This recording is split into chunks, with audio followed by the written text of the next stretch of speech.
Hello, guys. Welcome back to another exciting episode on the show, Control or Be Controlled. Podcast designed to help you start thinking differently and take control of your life. And as always, I remain your host, Darlington. Today's guest is Jeremy Sherman, a PhD science researcher and writer and thinker exploring one of the biggest questions of human existence: what makes us who we are? Jeremy studies the unbroken chain from the origins of life, from chemistry to consciousness to the complex challenges humans face today. He is the author of Neither Ghost Nor Machine: The Emergence and Nature of Selves from Columbia University Press, and he has written more than 1,000 articles for Psychology Today, reaching millions of readers. For 25 years, Jeremy has worked closely with Harvard, Berkeley neuroscientist Terrence Deacon, exploring the science behind life, minds, and meaning. His latest book, What's Up with Assholes? Advanced Psychoproctology for Beginners, combines science, psychology, humor, and practical wisdom to help us understand difficult people, human behavior, and how we navigate relationships. Today on the show, we are going to explore why humans behave the way they do, how we can make better decisions, and what science can teach us about ourselves. Jeremy, welcome to Control or Be Controlled. It's a delight to be here with you, Darlington. Thank you for having me on your show. Thank you so much. So, Jeremy, I hope you enjoyed that introduction. I did. It worked well. I liked it very much. Okay, thank you. And I especially like the title for your podcast, Control or Be Controlled. To me, that is a big question, and I can actually describe how it shows up at the origins of life. But anyway, I'm very grateful for your show and its title. Okay, thank you so much. I get that a lot. And I would like you to link the title of my show to one of your answers of my questions. Okay. Go ahead. Your work explores the entire journey from the origins of life to human behavior today. Jeremy, what first drew you to studying the nature of life and human condition? Great. So I study chemistry is not trying to do anything.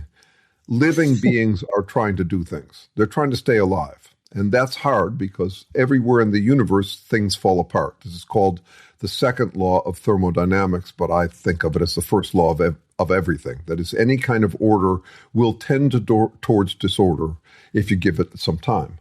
Some things are very durable, and that's why they stay around a long time, a rock or a piece of steel. Living beings are not like that.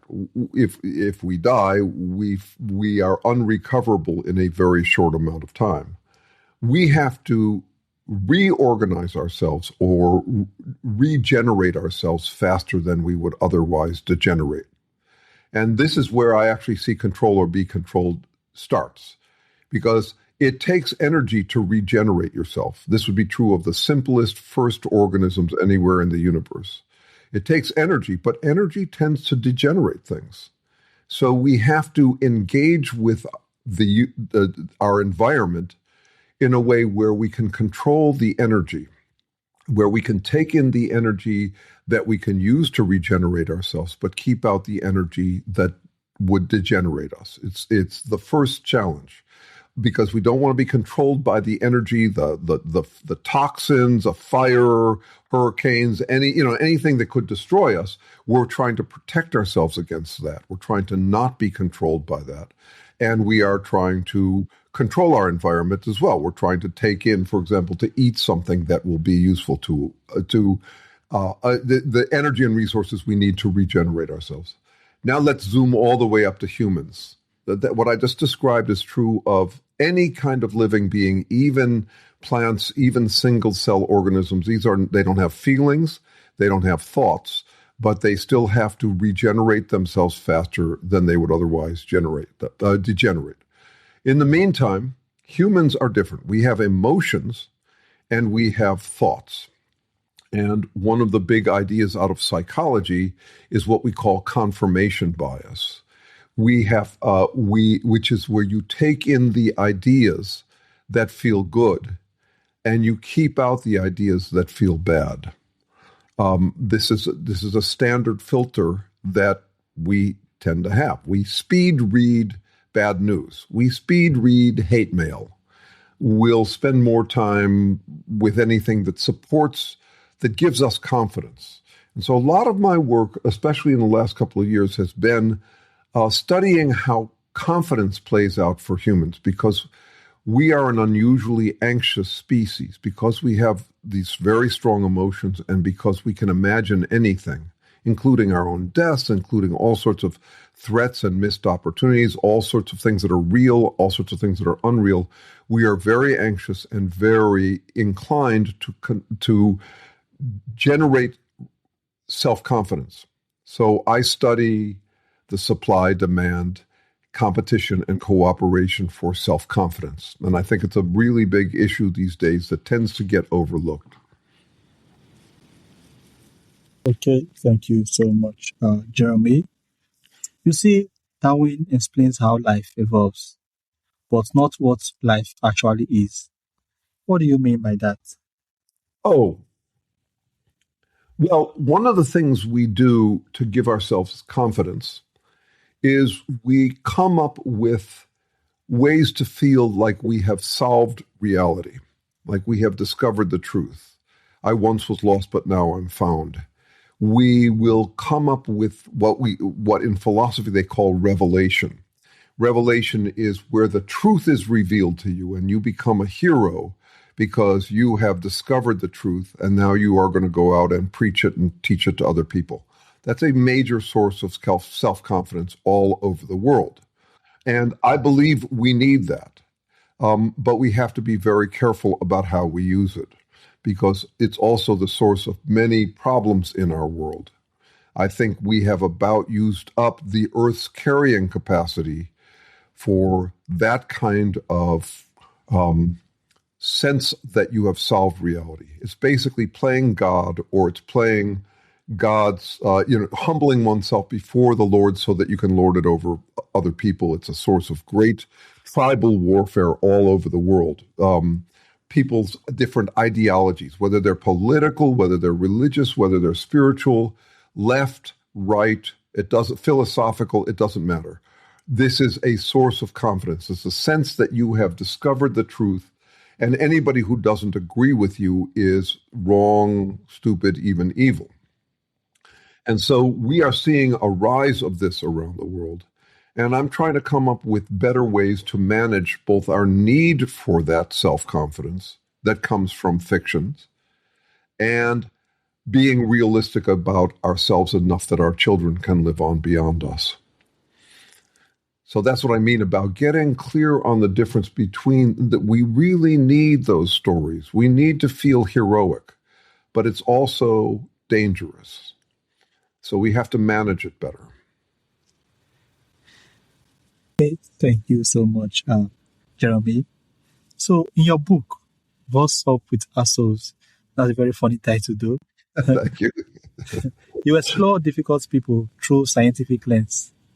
What is the most objective understanding of what makes someone an asshole? Good. So I'm really glad you asked that question. That's why I call it advanced psychoproctology for beginners. I think we're all beginners in this respect, or most people are, in that we will call each other names. And I don't like the word asshole. I don't like to use it. Because it's not accurate, and because we can't use it with children and we have to teach them not to be. But whatever you call them, people will call people a narcissist without ever actually wondering what distinguishes a narcissist. The question that started that research for me was, what is a butthead? Since it can't just be whoever I happen to butt heads with. I spend most of the book trying to come up with a definition, a distinction. And it can't be, as I just said a minute ago, it can't be based on what you claim to believe. It can't even, there are lots of things that people assume it means that I don't think it does. And where I come to is I rename the phenomena, whether you call it narcissist, gaslighter, asshole, whatever, I think of it as becoming robotically playing hero. You become a hero bot. You become someone who is robotically playing that you're the hero. But also the way I described it a minute ago fits it very well. Every decent people, and there are decent people of all kinds. If you look around the world, there are so many perfectly decent ways to live. They're very different. I'm guessing your culture and mine have lots of differences. On Saturday night, I went to a Nigerian birthday party. I was the one white guy in the room. There were 300 Nigerians. It was so much fun. And it was so different from how I live. I grew up Jewish in Chicago. It's such an honor to get to be invited to this thing and to be so welcomed. We had just a great time together. But if you look around the world, there's lots of decent ways to live. Decent people recognize that confirmation bias is a problem they have to manage. And an absolutist, which is really what they are, assholes or whatever, will treat confirmation bias as the solution to all of their problems. So, for example, I deal a lot with what I consider to be a cult right now in the United States, the Donald Trump movement. I talk to those people as much as I can, and yet they are extremely difficult to talk to because they come into any conversation assuming that if you disagree with them, you are stupid, evil, and weak. And so how to deal with people who do that in your personal life, it could be a relative, it could be parents, children, a coworker, someone who acts like if you disagree with them, you are wrong about everything, is a very interesting question to me. So, for example, I lead a study group every other Sunday with people all over the country who are trying to figure out how to deal more effectively with such people, how to humbly humble humans who will do anything to avoid human humility. They'll just pretend they're right about everything. And they don't even need to have a cause. They don't even need to have a religion or something. It might just be their only cause is because they say so. It's basically an absolutist. So that's what it comes down to. Someone who is unchangeable. Nothing can influence them. They have decided that they feel like they're always right, or they're going to act like they're always right. And it's really dangerous. It's a source of lots of problems throughout the world. Africa, the leadership there, really, it's been a problem for millennia all over the world. We tend to be very attracted to those people, the way that the Trump supporters are attracted to Trump.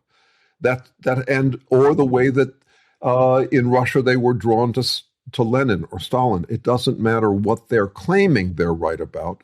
I don't actually think they care about what they claim to care about so much that it trumps all other considerations. I think they're just playing God. Okay, thank you so much. You think they're just playing God. Okay, so tell us, why do some people become toxic, destructive, or unwilling to consider how their actions affect others? Great question. Thank you for these questions. So I pay more attention to why that would be fun than most people do. Most psychologists are more busy saying they can't be happy. They probably came from troubled childhoods. And I think that it would be lots of fun. We say crime doesn't pay. No, crime pays really well if you can get away with it. We say that narcissists can't be happy or assholes can't be happy. I think they can be really happy if they can get away with it. I think there are many paths, and it would be tempting for all of us. Some people are deprived of self-confidence when they're children, and they become narcissists or absolutists as a result. We are seeing now, for example, in Elon Musk, he had a mixed childhood. He came from a very wealthy family, but he was also abused by his father. Donald Trump was abused by his father, but he also came from wealth. One can be very spoiled in their childhood and be so used to self-confidence that they act on it. I think there are many, many roads. I would actually say that there is no path in life one can take where there isn't a path nearby that they could take into this kind of herobotic self-affirmation. Herobotic meaning robotically playing hero. It would be very tempting. We have to do something with that appetite that humans have for that degree of self-confidence. I understand why we need self-confidence. We are more anxious than any other animal because we can imagine more possibilities than other animals can. If you say, are you a good doggy to a dog, it might wag its tail, but it's not actually wondering about whether it's a good dog or not. That's something humans do. We wonder if we're good. We can see where we fall short, and we can pretend that we're perfect as a way to compensate for it. So it's very tempting for humans, and a lot of my interest is how to exercise that appetite to feel heroic, but to do it safely. So, for example, I watch a lot of movies on TV, and when I'm watching it, I am deciding who's a good person and who's a bad person, and I'm siding with the people I think are good, and when they win in the end, I feel good about myself. And then I turn off the TV, and I go back to reality. So I think that's actually me doing my civic duty. That is how I am a good citizen, is that I do it safely in a way that I don't believe it's true. I am not the hero of the movie. I know that, but I can still get the satisfaction from this fiction. Satisfaction, the sense that I am a good person. And then what matters is that after it's over, after I turn off the movie, I get back to reality where I'm another human being. So church can work that way. Lots of things work that way. People go shopping to feel their confidence boost. I don't have any problem with any of the ways we do it. It's all about whether you remember afterwards that you're still a human being, rather than coming out of it feeling like you have just seen the light, solved reality, if I went to a movie and I came away feeling like I am Superman because I agreed with Superman in the movie and he won, and if you attack me, you're attacking Superman, that's a dangerous thing that people get into. They do that about God or religion. They'll go to a church, and rather than just taking the comfort and support and feeling good about themselves from it, they'll come out talking like they are now God's ally, and if you criticize them, you're criticizing God, and that's not acceptable. That's a temptation, and I'm trying to figure out ways to get people to say, no, enjoy your fiction. I'm going to enjoy my fiction, and I know it's fiction. Okay, thank you so much. I'm going to enjoy your fiction. I know it's fiction. Okay, so is there a way to prevent people from becoming more extreme, joining destructive groups, or losing their ability to think independently? Yeah, so this is a question that's been on my mind lately. That is, I know that when someone has become an absolutist or an asshole, or what I'm calling a hero bot, someone who's robotically playing hero, that's where I'm working on how to deal with such people, how to engage with people there's no talking to. But there's another question, which is that since this is a slippery slope, people can get into that feeling, that the God-playing feeling, but they're not completely into it. In fact, most assholes aren't like that. I assume that most people who will join a cult, let's say Nazism or Stalinism, or from my perspective, Trumpism, that they're very decent people in lots of areas of their lives. They're probably good workers. They're probably smart. I do not think that these are stupid people. But they are getting too close to a place where their hobby has taken over, and they could become really dangerous for the world. They have in the past. They do these days. This is how wars start, is the clash of different sides that begin to escalate against each other, where think of it this way. If I am a know-it-all and I get in an argument with a know-it-all who disagrees with me, you're stuck with a problem where it becomes winner takes all, loser loses all. It's a kind of conversation that's not worth having. It's where either you're right about everything and I'm wrong about everything, or I'm right about everything and you're wrong about everything. So this is where you will get a kind of escalation. And so how do you deal with those people? Well, here's how I deal with them personally. I don't think everybody can get away with this, but I can in my life. I tease, and I tease myself. So to me, the height of intimacy at any level, in a relationship, in a partnership, not any relationship, it would be different with kids, at least when they're really young, but in public life and everything, my greatest source of intimacy is to be able to laugh at myself with someone else laughing at me, and being able to laugh at them with them laughing at themselves. To be able to laugh at and with each other about being human. Being human is very serious work. It's also very funny. So my best solution has been irony, where you and especially the kind we call self-effacing irony. This is where you are joking about your own limitations. So I will play the clown, and it has to be real. It has to be authentic. I have to show that I know I'm not God. And I have to show that to other people. So when I'm dealing with an asshole, I'm trying to yank them off their high horse. That there's position of authority, but I am not trying to get on the horse instead of them. I'm not trying to replace them on the high horse.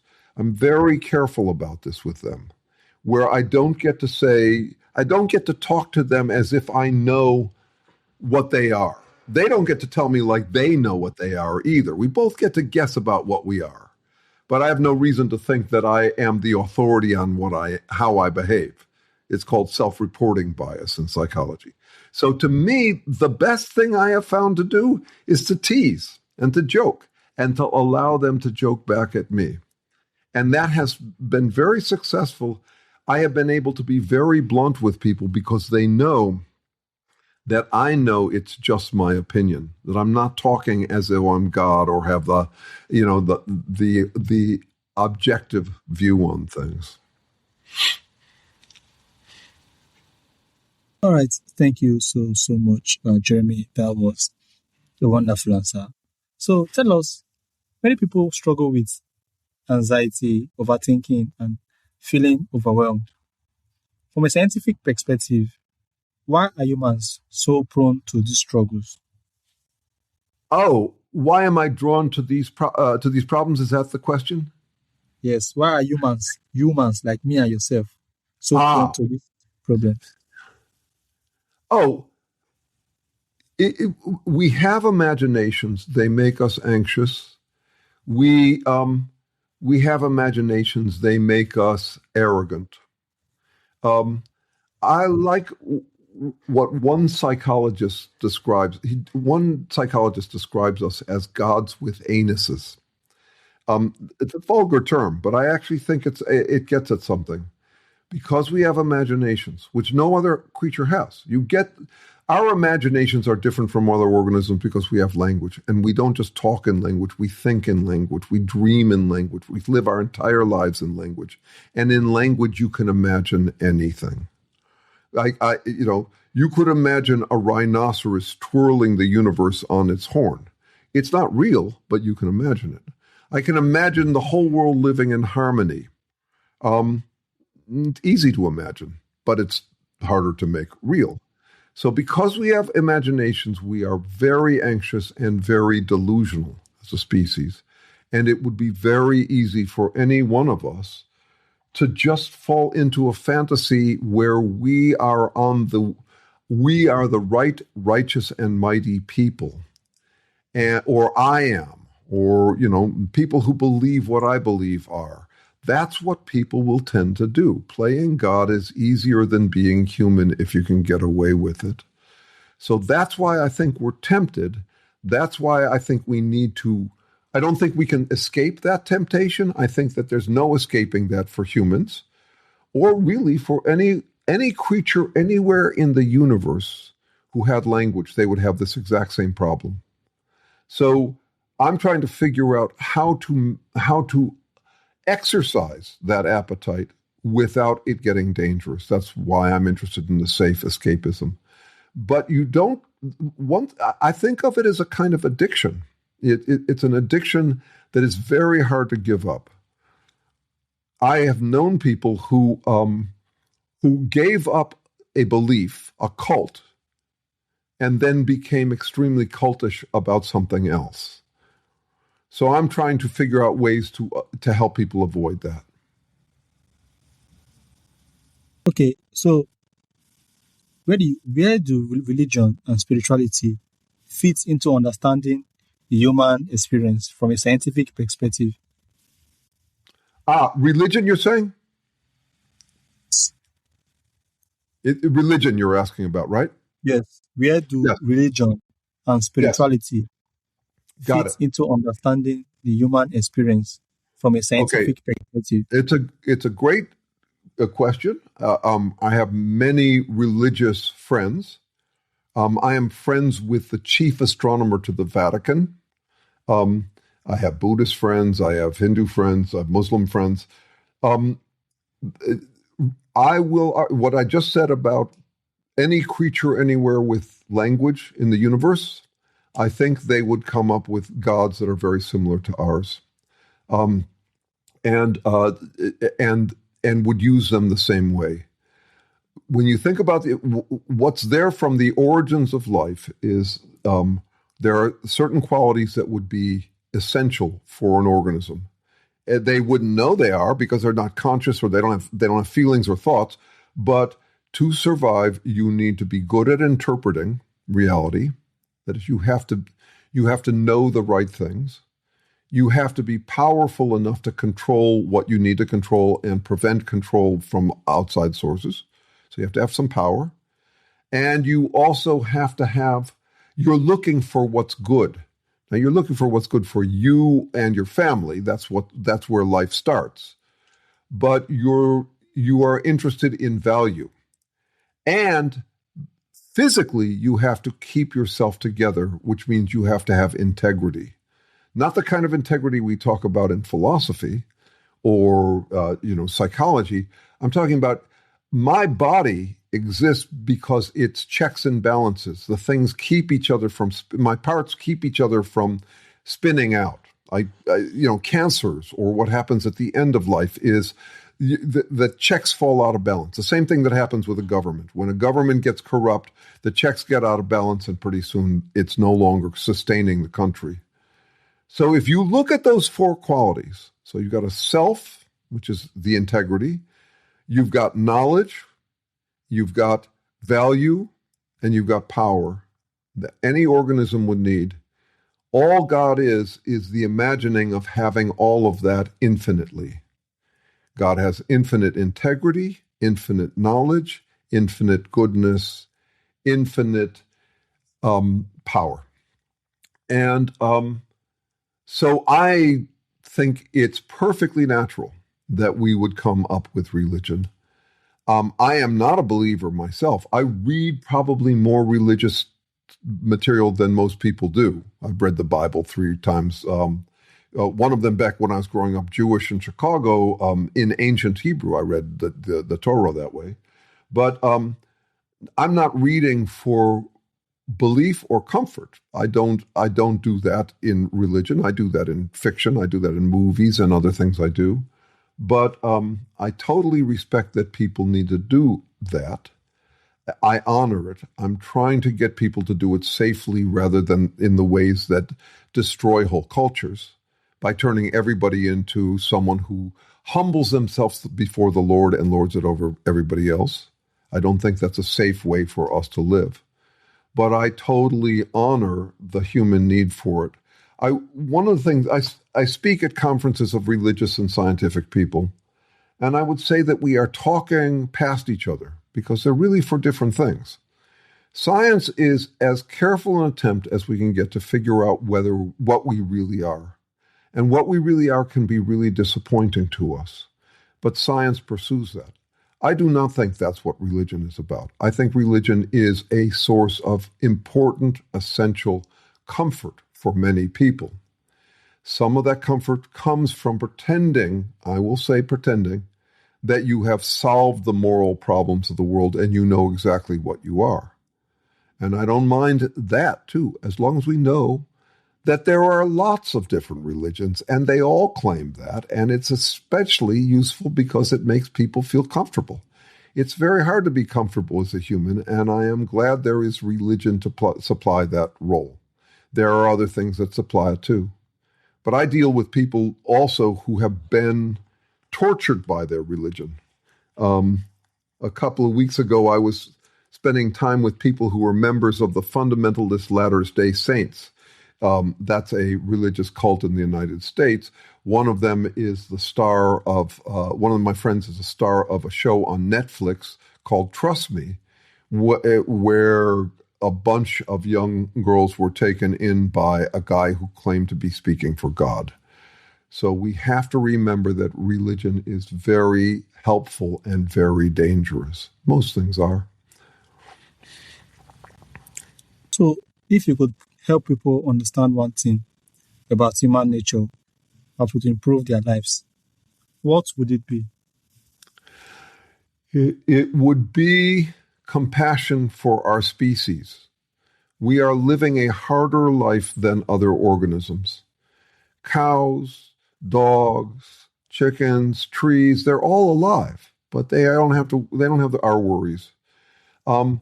We are entering a time when it is going to be harder to get confidence through our work. I use AI a lot these days. AI has saved me hours of work. It would save me from having to hire people. People who have been trained in high skills are going to have trouble finding work. They are not going to be able to get their confidence from their competence, their skills. And that is the healthy way to get most of our confidence. If you're good at something, you don't have to worry that you're good for nothing. So I think we are entering a dangerous time when people will be drawn to leaders who basically say, if you support me, you have unlimited, free, absolute confidence for the rest of your life. You are now the expert on everything. And that's what I would say that Stalin or Hitler or Trump did. And I think it's very dangerous. I don't think we can survive it. But please find your comfort. Have compassion for your situation. Have compassion for other people's situation. This is a very hard time for a species that has always had a hard time. It's always been hard to be human. Language makes us incredibly visionary and incredibly anxious and incredibly delusional. And we just have to learn how to use our delusions of grandeur safely. Right. Thank you so much, Jeremy. Thank you for sharing your insight into the science of human being. The work reminds us that understanding ourselves and the people around us requires curiosity, humility, and a willingness to look deeper than simple answers. From difficult relationships to our biggest questions about life, consciousness, and choice, the message challenges us to think differently about what it means to be human. Jeremy, for those that would like to learn more about you and your books, how can they do that? I am very easy to find on the internet. If you just look up my name, Jeremy Sherman, you'll find lots. I am most active on YouTube these days. I have a video that I put out on Friday night that's got 20,000 views, which is good for me. So that's a nice place to find me, and you'll find it. What I'm saying is probably very easy to understand there. I put out short videos, I put out long videos, I put out AI animations, claymation. So just find me, if you look for my name, you'll find me everywhere. Okay, thank you so much. And thank you to all my audience as well. You guys make sure to check out Jeremy's work and check out his book. And check out his socials as well and connect with him. Thank you, Jeremy, and do have a wonderful day. Thank you, Darlington. It was a pleasure to talk with you. All right. Thanks to my audience as well. And I'll see you guys on the next episode of Control or Be Control. Bye, guys.